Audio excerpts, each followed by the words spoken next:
ఉపవాస ప్రార్థనలో నీతో సహవాసం చేసేదనయ్యా. నా ఉపవాస ప్రార్థనతో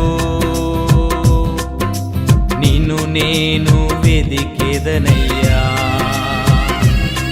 నా ఉపవాస ప్రార్థనలో నీతో సహవాసం చేసేదనయ్యా. నా ఉపవాస ప్రార్థనతో నిన్ను నేను వెదికేదనయ్యా. మా భర్త బాగా తాగవాడు. పోయిన సంవత్సరం 50 రోజుల ఉపవాస ప్రార్థనలకు మా భర్తని ఇక్కడికి తీసుకొచ్చాను. అప్పుడు నా భర్తకు త్రాగు నుండి విడుదల కలిగింది.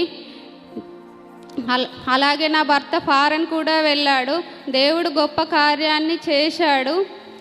అలాగే ఇంకో సాక్ష్యం ఏంటంటే, మా అక్క వాళ్ళ కొడుకు బాగా జ్వరం వచ్చింది. జ్వరం వస్తే హాస్పిటల్కు తీసుకెళ్తే అక్కడ లివర్ వాపు వచ్చింది అన్నారు. ఇతనికి గ్యారంటీ ఇవ్వలేమన్నారు. అప్పుడు మేము ఎంతగానో బాధపడ్డాము.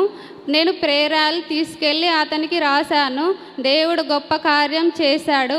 ఇప్పుడు అతడు ఆరోగ్యంగా ఇంటికి వచ్చాడు. ఈ కొద్ది సాక్ష్యాన్ని దేవుడు దీవించునుగాక.